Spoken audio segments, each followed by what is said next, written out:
Ayer tuvieron lugar las elecciones en la República Bolivariana de Venezuela, unas elecciones llamadas mega elecciones porque se votaba, se elegían cargos tanto para las elecciones municipales como para las elecciones regionales.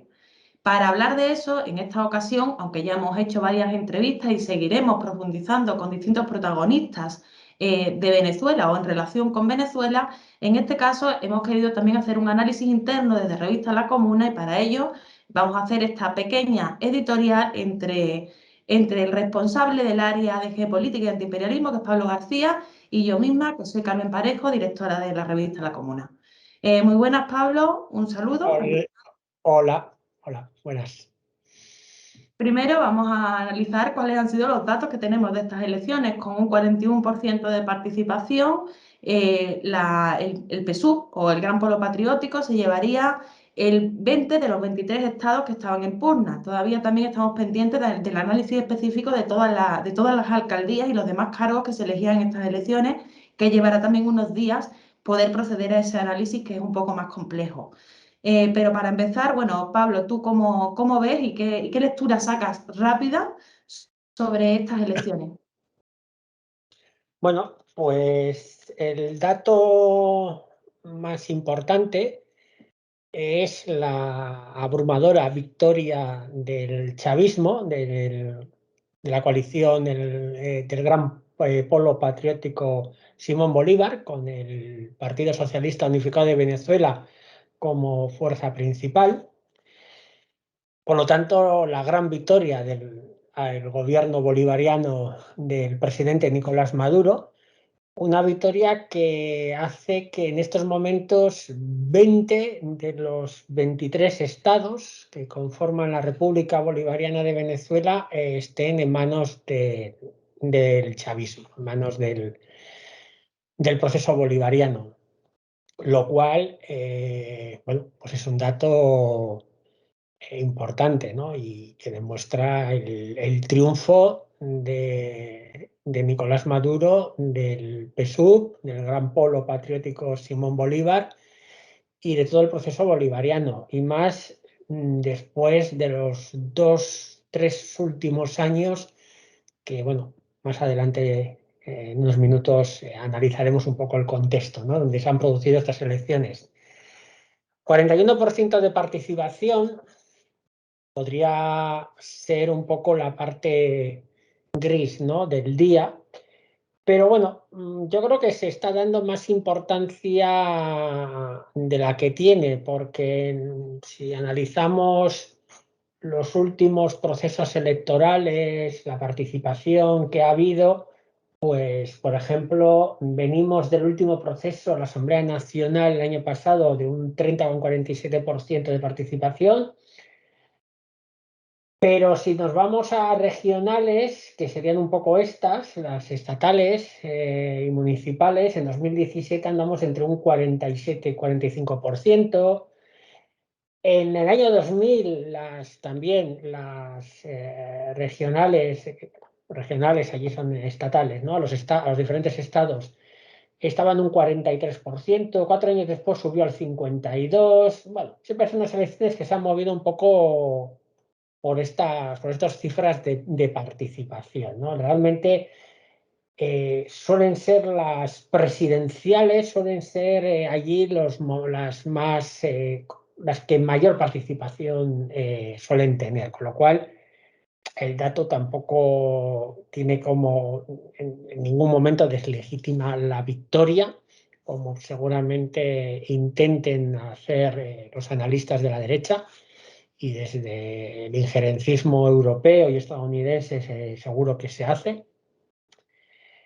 Y yo creo que también, bueno, esto lo analizaremos también, imagino que a partir de ahora, estas elecciones yo creo que ponen un poco el punto final a estos años en los cuales ha habido una institucionalidad paralela a la legítima de la República, con la operación Guaidó, etcétera.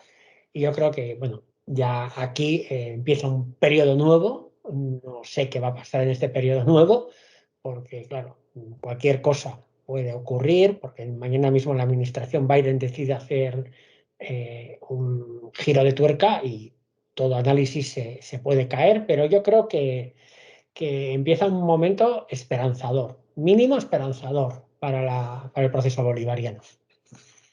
En relación con lo que comenta sobre la participación, también decir que las últimas elecciones municipales en Francia, por ejemplo, y digo Francia porque además Francia habitualmente suele tener mucha participación electoral, pero en las últimas elecciones hubo un 45% en las municipales. También decir eso porque para entender que en general en todo el planeta, no solamente en Venezuela, este tipo de elecciones, por lo que sea, porque se consideren menos importantes o por el motivo que sea, suelen tener menos participación que unas elecciones presidenciales, que suelen ser las que tienen más participación en cualquier país normalmente.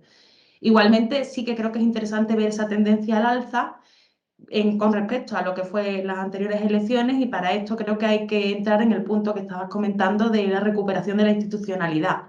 Sabemos que en Venezuela, a raíz del desacato de la Asamblea Nacional y de la estrategia Guaidó, por así decirlo, por llamarle de algún nombre, que fue la autoproclamación presidencial y de un gobierno paralelo utilizando la figura de Juan Guaidó, se produjo una crisis de institucionalidad, de tener el control y el poder del Estado más allá de lo que habían podido votar los venezolanos, sino más bien por los intereses extranjeros y por cómo la diplomacia actuó para realmente dar o crear no solamente una idea o un relato de poder hacia Guaidó, sino utilizar ese relato para tener acciones concretas contra la institucionalidad venezolana.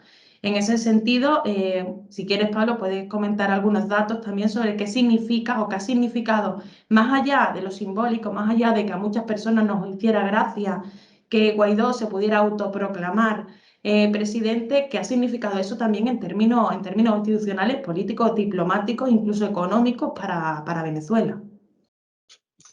Sí, vamos a ver.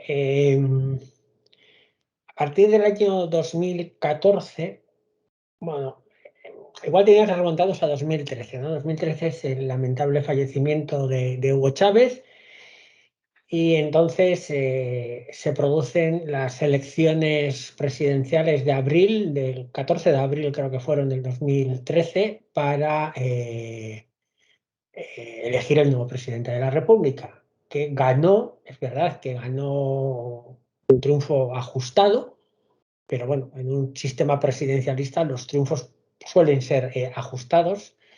Ganó Nicolás Maduro. A partir de ese momento empezó una nueva táctica por parte de la derecha, que había estado un poco, no sé si la palabra es tranquila, pero sí que había estado un poco dentro de la dinámica de trabajo institucional, ¿no? En los últimos años con Chávez, ¿no? Por aparte de que siempre ha habido un poco esa idea de intentar generar una situación de desestabilización política en el país para acabar con el proceso bolivariano, golpe de Estado 2002, paro petrolero, los intentos luego de llevar a cabo los procesos para destituir al presidente con el referéndum revocatorio, etcétera.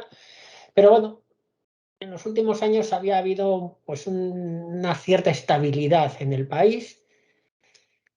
Eso queda roto, como digo, con esas elecciones del 2013, unas guarimbas muy fuertes, con muchos muertos, responsabilidad de Capriles, de Leopoldo López. De ahí viene todo el proceso judicial contra Leopoldo López, ¿no? De esas guarimbas también. En el 2014-2015, si no recuerdo mal, empieza una ofensiva por parte de la administración Obama contra Venezuela con la cuestión de las sanciones económicas. Empieza a lanzarse una serie de sanciones y de bloqueos económicos o embargos económicos. Bueno, es un poco difuso, ¿no? Que es una sanción, que es un bloqueo, que es un embargo, pero bueno, una guerra de agresión económica contra Venezuela. Además, la administración Obama declara a Venezuela un problema para la seguridad nacional de los Estados Unidos, lo cual la pone en el punto de mira de la administración estadounidense y de sus servicios de seguridad y de toda su su estructura injerencista, que no solamente es la CIA, sino es la USAID, es las ONGs, es toda la ofensiva diplomática, etcétera, etcétera, ¿no? Todo eso va creando una situación de desestabilización muy grande en Venezuela. 2017 hay unas guarimbas también muy fuertes, hay una violencia atroz, mueren bastantes personas, la mayor parte de ellas son funcionarios de la seguridad del Estado venezolano y manifestantes gubernamentales chavistas, por mucho que aquí es un dato que se suele ocultar bastante. Y luego llega el momento Guaidó, ¿no? El momento Guaidó es un momento bastante delicado, nos puede parecer chistoso, cómico, ese señor en la plaza de Venezuela, ahí, subido ahí a una tarima, autojuramentándose como presidente encargado de la República Bolivariana de Venezuela. Todo eso puede ser muy chistoso, pero para los venezolanos y para las venezolanas y para el gobierno no fue un chiste. No fue un chiste, ¿por qué? Porque el reconocimiento diplomático oficial que muchos estados latinoamericanos, europeos y de otras zonas del mundo hacen a este señor le permite acceder a los fondos económicos, al dinero, a los recursos que el Estado venezolano tiene repartido por varias zonas del mundo. Y una de las posiblemente de los más importantes, por el daño económico que eso produce a una economía que ya está sometida a una guerra económica hace ya unos años por parte de Estados Unidos, el año 2014-2015, es el tema de la filial de PDVSA, ¿no? Que siempre me lío con el nombre, creo que es CIGNO. Los activos de esta filial de PDVSA digamos, se secuestran por parte de la administración Guaidó, con lo cual pues, miles de millones de dólares no llegan a las arcas del Estado venezolano y el Estado venezolano, lógicamente, sometido a una guerra económica, sometido a una guerra contra su moneda, con una inflación artificial, con el tema de la dolarización, pues a eso se le suma que esos activos económicos están secuestrados por la administración paralela del señor Guaidó, ¿no? Que realmente pues no pinta nada, pero se le da ese reconocimiento oficial. Está también el tema del oro en el Banco de Inglaterra. Bueno, todo eso genera una situación complicada, muy complicada, y que además con el tema de la pandemia se complica aún mucho, mucho más. Entonces, y con esto acabo, lo importante de estas elecciones, a mi entender, es que esa operación de que surge en enero del 2019 con esa autoproclamación de Juan Guaidó, yo creo que ayer se le ha dado ya el carpetazo final.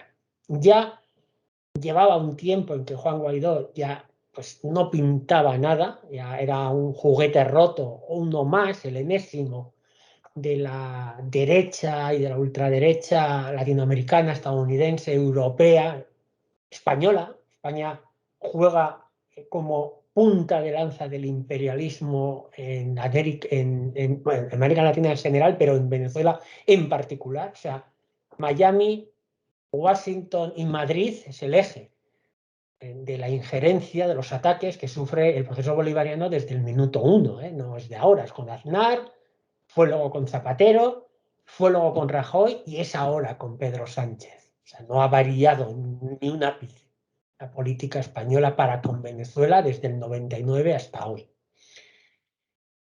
Entonces, estas elecciones es el punto final, a mi entender, porque las elecciones de ayer sobre todo fueron la reinstitucionalización de Venezuela. A Venezuela, Venezuela, el gobierno bolivariano necesita una estabilidad institucional para seguir avanzando y ahondando en todos los planes, en todas las medidas, en todas las mejoras materiales para su clase trabajadora y sobre todo sus capas populares. Y necesita también de que esa institucionalidad esté reconocida internacionalmente y esté reconocida también por la oposición. Es necesario para el proceso bolivariano que haya una oposición democrática que acepta las reglas del juego, que se sienta a hablar con el gobierno, que se siente además a hacer su trabajo de oposición, a hacer su trabajo de oposición responsable.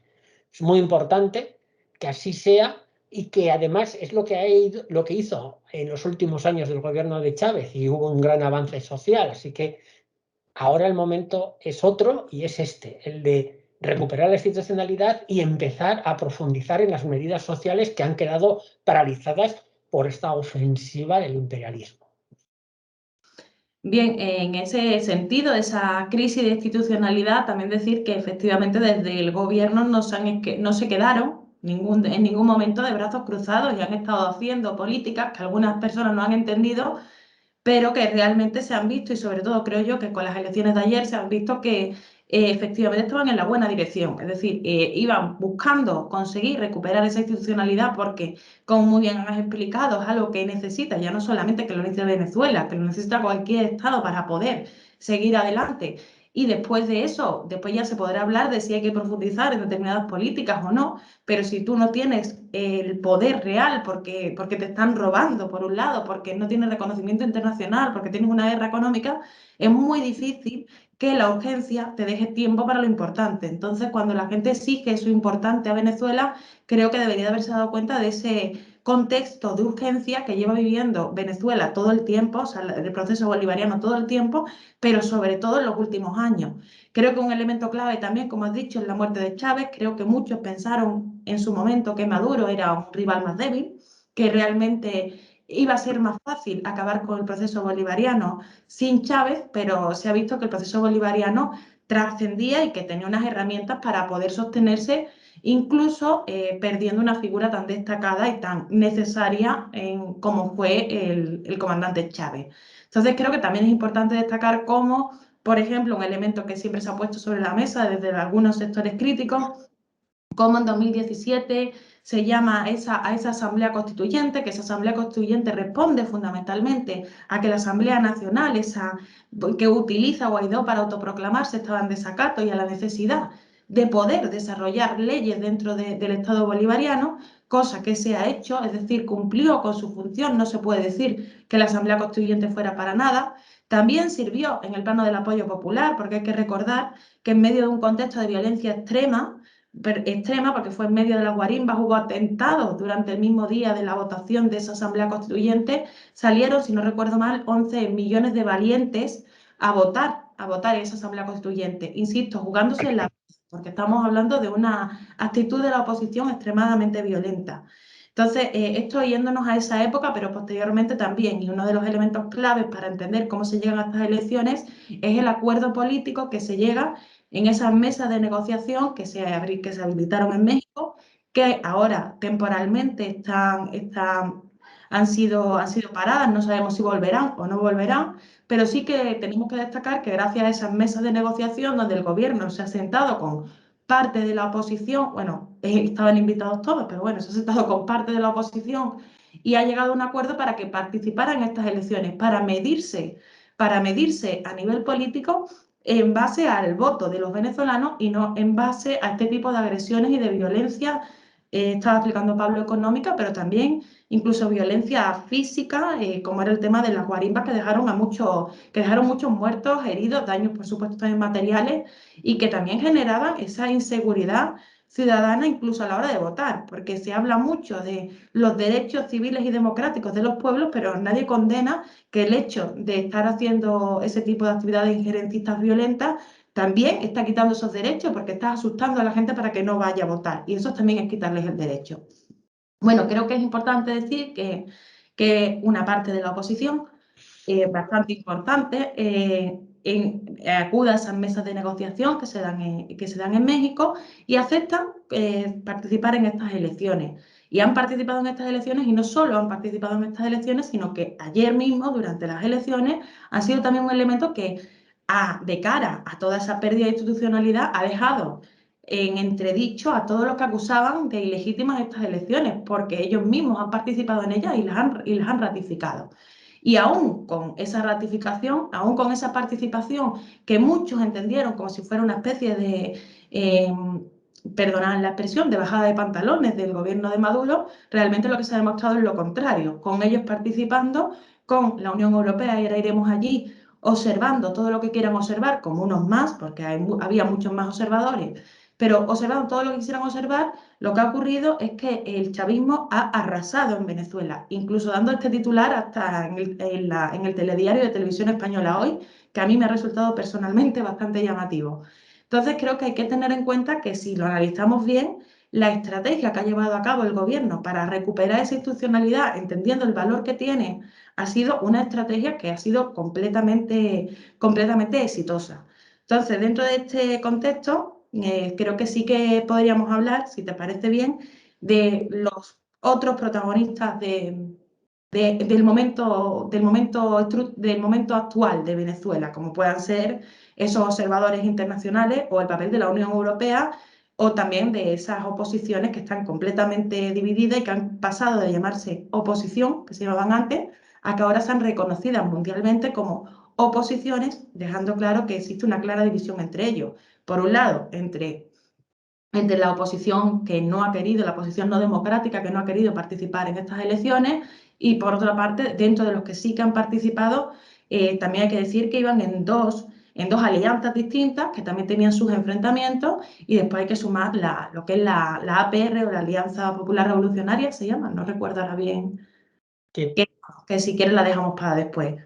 ¿Cómo ves un poco todo este panorama de protagonistas? Bueno,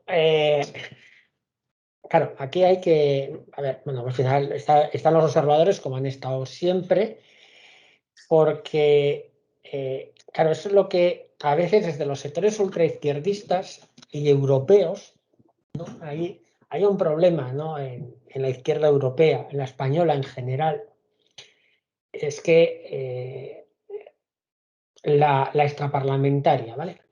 La más comprometida en apoyo al proceso, la más internacionalista, pero luego tiene hay un problema, hay una falta de conocimiento histórico, del rigor histórico de los procesos revolucionarios.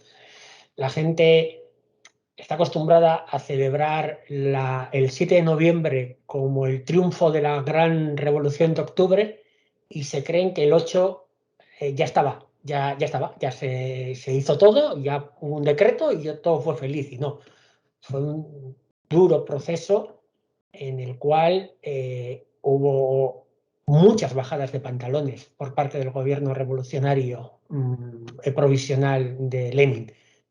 La propia rendición o la paz de Brest-Litovsk, que no es una rendición del imperio ruso, de la Rusia revolucionaria ante los alemanes, con la pérdida de cientos y cientos de kilómetros cuadrados, de miles de kilómetros cuadrados a favor del imperio alemán, que además internamente provocó incluso dentro del propio Partido Revolucionario Bolchevique sus discusiones, y fue entendido incluso como eso, como una traición, ¿no? No se entendía por qué Lenin, claro, pero era la promesa de Lenin. Lenin había prometido paz y ellos dijeron, se acaba la guerra, punto. Y luego, cuando acabó la invasión, acabó la guerra civil, hubo un esfuerzo diplomático de buscar reconocimiento internacional en los países burgueses. Porque, claro, es que no había ningún país socialista, la URSS era el primero, o sea, tenías que. Y hubo un trabajo diplomático, ¿no? Y nadie diría ni que Lenin ni que Stalin eran unos traidores, unos bajada de pantalones, que ya les vale, que mira que irse a Alemania a firmar un pacto, el pacto de Rapallo, para estar con los alemanes e invitar al ejército alemán a hacer entrenamiento en Rusia, pero ¿qué es eso? Pues eso se llama diplomacia, ¿no? Y se llama asentar un proceso revolucionario, ¿no? Porque al final eres el eslabón débil y estás rodeado de enemigos y no puedes ir con dos pistolas por la calle pegando tiros a todo el mundo.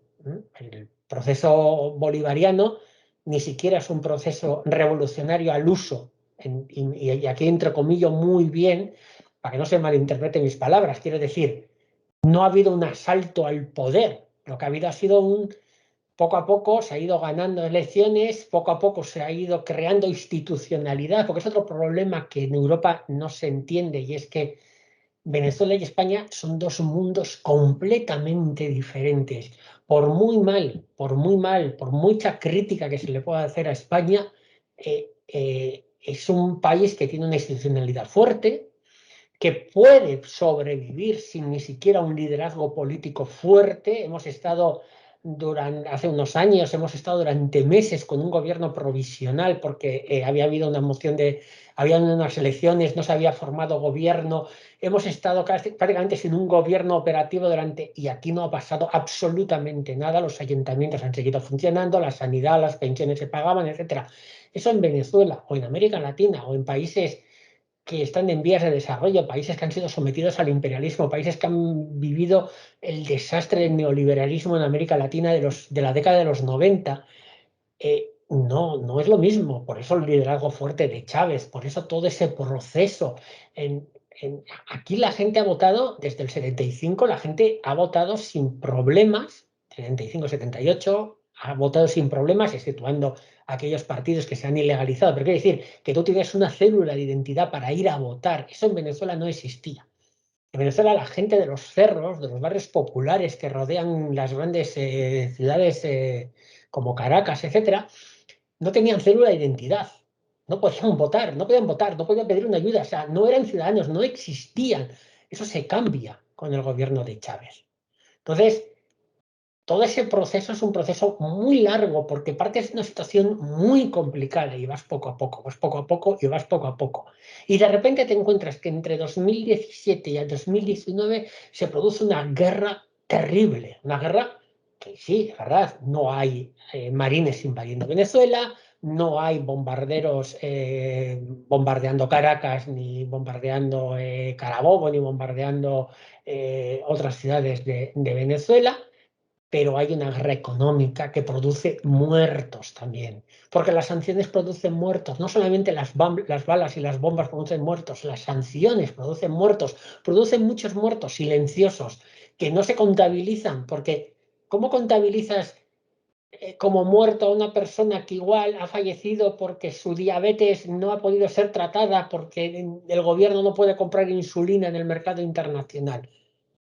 Entonces, todo eso es la realidad que ha pasado en Venezuela.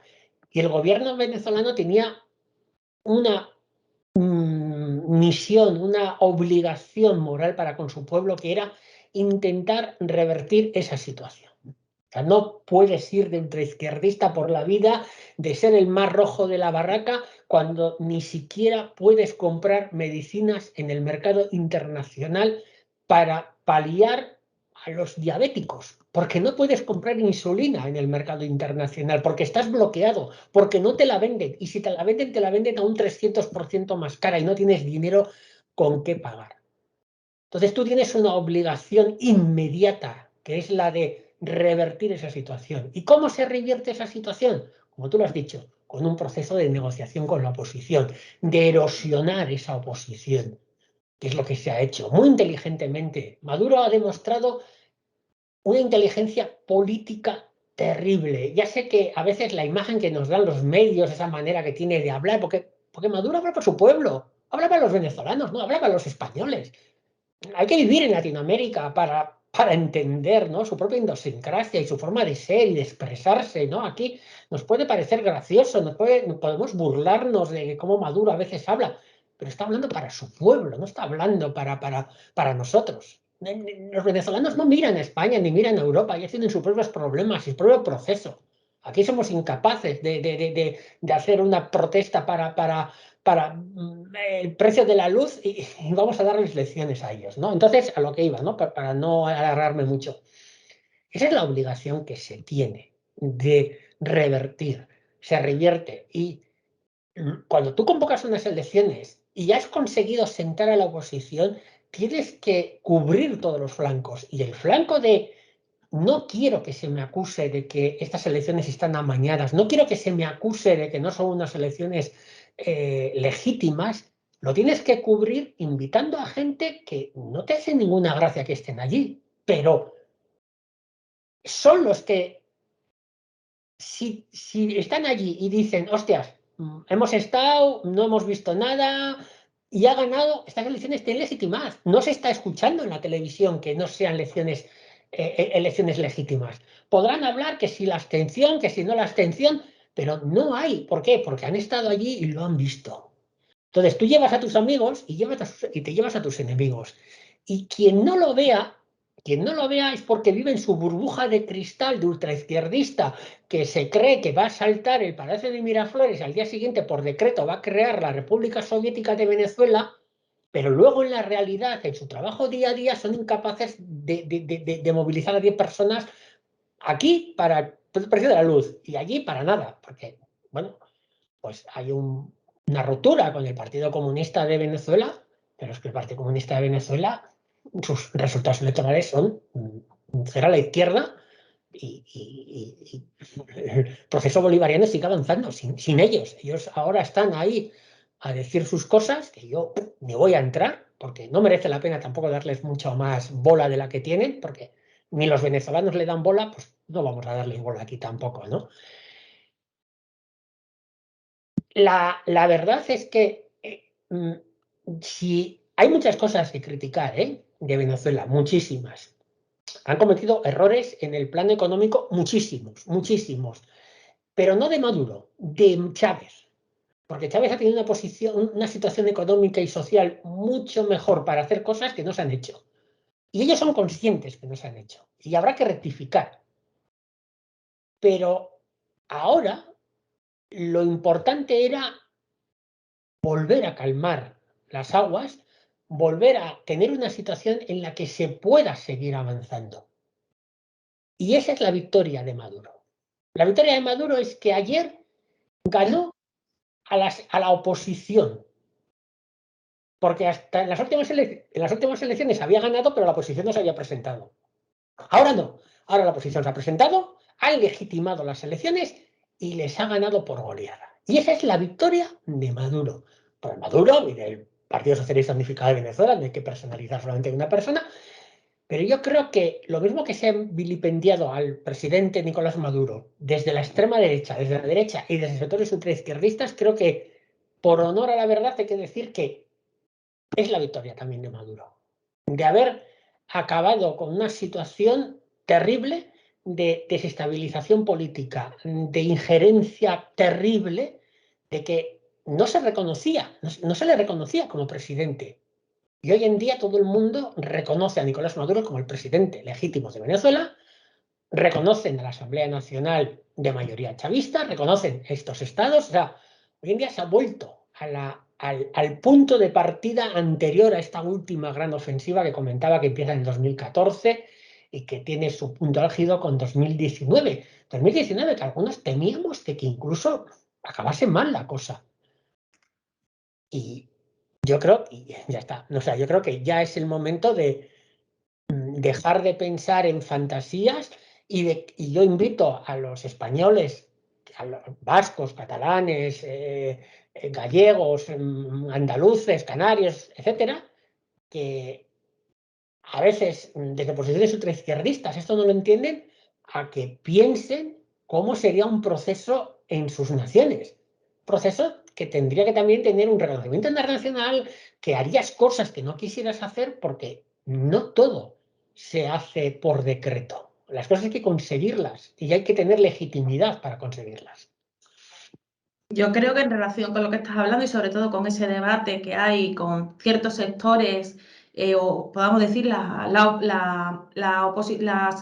posiciones críticas supuestamente desde la izquierda hacia Venezuela o hacia otros procesos en América Latina, creo que sí que es importante entender que en América Latina, ya has dicho también un elemento clave, hubo un destrozo brutal con los modelos neoliberales de los 90, de la década de los 90 del siglo XX, pero previamente también hay una historia de cómo se ha ido, cómo se fueron desarrollando esos países, donde ha habido una dependencia, una burguesía completamente dependiente del exterior, no ha habido un desarrollo total de las fuerzas productivas, todo eso tiene una explicación histórica. Cualquier marxista, pues sobre todo los marxistas, los que no son marxistas, vale, pero sobre todo los marxistas deberían de primero estudiarse un poco la historia, creo yo. Bueno, ¿qué querías decir? Sí, claro, se me ha olvidado. es que, lógicamente, en Venezuela no hay condiciones para hacer una revolución socialista al uso, ¿no? Una revolución marxista-leninista clásica, no hay. O sea, tú ahora llevarías a Lenin a Venezuela y haría lo mismo que se está haciendo. Venezuela, no, en Venezuela no hay clase trabajadora como la entendemos aquí, porque ni siquiera hay una economía como la entendemos aquí. En Venezuela la gente se busca la vida. En general, la gran parte del pueblo venezolano se busca la vida con una desregularización del trabajo terrible. Habitualmente es lo que se llama cuenta propistas. Exactamente, gente bueno, que sale y se busca la vida. Que de mañana igual te dedicas a pintarle la casa a un colega por un dinero y a la tarde trabajas de fontanero y otro día trabajas. No hay una industria, no hay una economía. Pero es que además en Venezuela menos todavía, porque ni siquiera en Venezuela hay una burguesía productiva, hay una burguesía rentista, una burguesía compradore, pero no ha habido una burguesía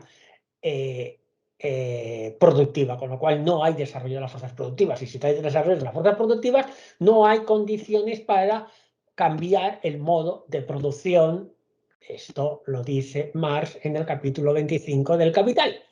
Un modo de producción, no, esto está en la crítica, perdón, no está en el capítulo 25 del Capital, esto, si no me equivoco, está en la crítica a la economía política.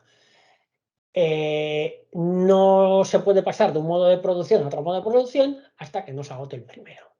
Y esto es básico de economía política, y si no somos capaces de entenderlo, tenemos un problema para entender los procesos.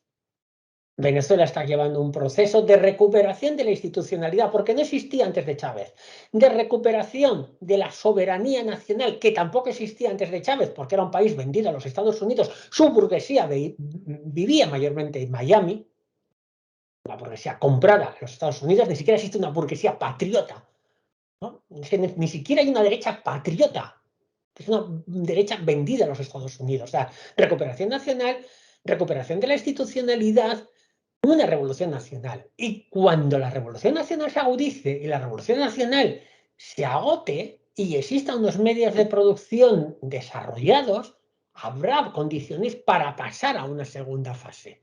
Pero ahora estamos lejísimos de eso. En ese sentido, también yo, en relación también con no solo Venezuela, aunque Venezuela, pero sí quería destacar una cosa al respecto de lo que ha supuesto el proceso de Venezuela a nivel también de la lucha contra el capitalismo, en el sentido de contra el imperialismo, que es la fase actual del capitalismo. Y en ese sentido, sí que creo que es importante tener en cuenta que no es casualidad que en las últimas décadas empiecen a surgir movimientos populares más o menos radicales en distintos países de América Latina, que dan paso a lo que se conoce como los gobiernos progresistas, que, insisto, son muy distintos en un país y en otro. En algunos tienen unos principios más de izquierda, más socialistas, otros menos. Hay distintos grados, que eso ya depende de otro tipo de cuestiones, pero que coinciden en el tiempo y también en la situación, porque lo que se produce es un colapso de los regímenes que había anteriores, que son esos regímenes que estaba explicando Pablo. Son como una burguesía completamente vendida al exterior, donde no ha habido un desarrollo total de las fuerzas productivas, y esto ocurre incluso en los países donde ha habido más desarrollo de las fuerzas productivas por haber tenido dentro de su historia procesos más de corte nacionalista, como pueda ser Argentina con el peronismo, pueda ser México con la Revolución Mexicana, porque que México y Argentina estén mejor coinciden precisamente por haber tenido movimientos nacionalistas que no los han tenido de la misma manera en otros países. Entonces creo que también es un elemento para tener en cuenta a la hora de hablar de estos procesos. O sea, no podemos hablar de estos procesos sin tener en cuenta su historia, sin tener en cuenta sus condiciones materiales y sin tener en cuenta que actualmente esos procesos, que creo que nadie puede negar su carácter popular y su carácter revolucionario en el sentido de que son el resultado de una ruptura con toda esa situación anterior, son procesos que están sujetos también a una lucha de clases internas. Evidentemente, del chavismo también existe una lucha de clases, también hay posiciones enfrentadas dentro de esos propios intereses. Y creo que hay que entender y asumir que la mejor forma de realmente apoyar, incluso desde una perspectiva que, bueno, es que no sé, porque voy a decir incluso no, desde una perspectiva marxista o como comunista, muchos que se quedan sobre todo con el nombre, la mejor forma de apoyarlo es entenderlo. Es primero hacer el esfuerzo de entender qué es lo que está ocurriendo allí, entender ese proceso y entender la necesidad de ese proceso, porque antes has sacado el tema de la Unión Soviética. La Unión es la Unión Soviética, no es la Unión bolchevique. O sea, los soviets eran un proceso también popular. Los soviets no eran un proceso comunista. Los bolcheviques estaban en minoría en los soviets, pero supieron trabajar con esas condiciones materiales, políticas y de lucha de clases que se había generado dentro de la sociedad que vivían. Lo lógico sería entender todos estos procesos, porque, insisto, no es casualidad que hayan surgido varios casos en varios países de América Latina en los últimos años, sino que evidentemente comparten una historia común, comparten unas condiciones comunes y comparten unos colapsos de regímenes comunes, y eso lleva al surgimiento de estos procesos. Entonces creo que entendemos la importancia histórica que están teniendo esos procesos en tanto a la situación no solo de colapso, sino también de asumir una responsabilidad histórica de esos pueblos para ir hacia adelante. Este elemento es clave para entender la geopolítica actual a nivel mundial, porque estamos hablando de todo un continente como es el continente americano. Entonces creo que es muy irresponsable, por no decir algo peor, no saber poner en su valor, en su justo valor, lo que significan esos procesos dentro de lo que pueden ser esos procesos. No pueden ser otra cosa porque se corresponden con su realidad, no con la realidad que nos gustaría. Y creo que es muy importante, sobre todo, insisto, para los que se dicen marxistas, saber distinguir la realidad y el deseo. Si no somos capaces de distinguir la realidad y el deseo, somos unos utopistas y somos unos idealistas. Entonces, acabamos con todo materialismo científico. Pero bueno, aparte de eso, hay que decir también que Venezuela, cuando el chavismo llega al poder, cuando Chávez llega al poder, también inicia un proceso en ese sentido más amplio de que sí mismo, que es toda la creación del ALBA, de Mercasur. Mercasur era UNASUR, siempre me digo, UNASUR. UNASUR, perdón. Toda la creación de todos esos proyectos latinoamericanistas, junto con Cuba, que ya había estado resistente, pero que en ese momento deja de estar aislada en su propio continente, o sea, gracias a Venezuela.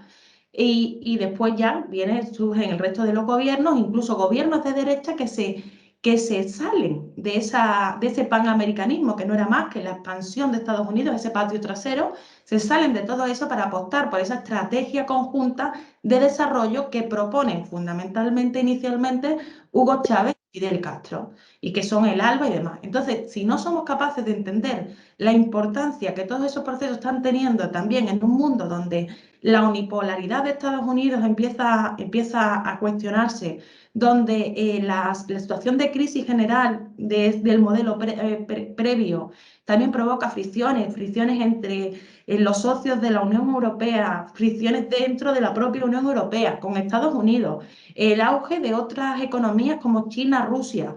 Y todo esto en un contexto donde en América Latina ese latinoamericanismo también está actuando como palanca, como un eje de resistencia contra ese avance del mundo unipolar, en un contexto de crisis de ese mundo. Entonces creo que si no somos capaces de coger un mapa del mundo, mirarlo desde arriba y ver lo que significan esos procesos en esa idea de combate contra el imperialismo, que insisto, que imperialismo no es más que la fase actual del capitalismo, no sé qué estamos haciendo a la hora de analizar no solo esos procesos, sino analizar el mundo. Y creo que es fundamental, si tú quieres tener una actitud política, analizar el mundo, porque tú no puedes decir yo propongo tal si no sabes con respecto a qué. O sea, es fundamental hacer ese análisis previo si queremos verdaderamente tener de algún tipo de éxito en nuestros proyectos y en nuestras propuestas. Entonces, bueno, y también volviendo otra vez un poco a lo de las elecciones, también llama la atención con respecto a esas oposiciones, y creo que ha quedado también un poco en evidencia, cómo ninguna tiene realmente un proyecto. O sea, no están presentando un proyecto. La derecha o las oposiciones de derechas en Venezuela estaban acostumbradas a lo que era la Cuarta República, estaban acostumbradas a otro rollo, por así decirlo. Después no han sabido adaptarse, se han dedicado a ser extremadamente violentas, como hemos contado y demás. Y realmente, actualmente, si tú sigues cuáles son sus propuestas, la mayor parte del tiempo lo dedican en pelearse entre ellos sobre cuál va a ser la estrategia para derribar a Maduro, pero realmente no están proponiendo ninguna alternativa de país, por lo tanto a mí no me resulta llamativo que no ganen, o sea, es muy normal que no ganen porque no están proponiendo realmente nada. Y por otra parte, en el caso de la APR y del Partido Comunista de Venezuela, estamos un poco en las mismas. Tampoco están proponiendo realmente nada, sino que más bien están haciendo una oposición basada en el ataque al otro y no en la propuesta concreta ni en el aporte concreto al contexto que se está dando. Y si tú no estás asumiendo esa realidad, no la puedes transformar, no puedes ser partícipe de ella y mucho menos liderarla. Entonces creo que hay que entender que el no entender el contexto que estábamos hablando también lleva a que incluso esas oposiciones se vayan a quedar como oposiciones pues probablemente muchísimos años, porque es que no han entendido que tendrían que para poder ser alguien tienen que aportar algo, tienen que proponer algo, algo que no hacen. Unos se han quedado en el pasado y otros se han quedado en no sé si el folclore o en qué, pero desde luego tampoco en hacer un análisis de la realidad y participar realmente en la transformación de su realidad concreta, no lo están haciendo. Vale, pues yo no tengo mucho más que contar. Yo creo que como análisis rápido al día siguiente es suficiente y ya habrá que esperar un tiempo prudencial a ver por dónde van las cosas y ya tendremos la oportunidad de volver a hablar del tema, porque no me gusta, cada vez me gusta menos hacer de futurólogo. Prefiero esperar un poco y ver qué puede ocurrir, aunque yo creo que empieza, como he dicho antes, un nuevo momento bastante ilusionante y que va a traer cierta estabilidad. No dudo mucho que ahora la posición esté como para lanzarse otra vez a la calle a desestabilizar el país, sobre todo con esta derrota electoral que ha tenido. Así que, por mi parte, pues poco más. Estoy de acuerdo, ya seguiremos, como bien has dicho, o sea, sin hacer análisis a futuro, sino analizando lo que vaya ocurriendo. Yo también creo que hay un punto de inflexión. Evidentemente no creo que haya terminado todo, seguramente habrá nuevas estrategias de ataque y bueno, y hay muchas cosas aún que solucionar, pero bueno, ya y seguiremos analizando. Yo creo que con lo que hemos hablado hoy, un poco también en sentido amplio, se puede entender también la postura que estamos defendiendo a nivel incluso editorial con respecto a estos temas. Muchas gracias, Pablo, y bueno, y nos vemos pronto. Vale, pues hasta la próxima.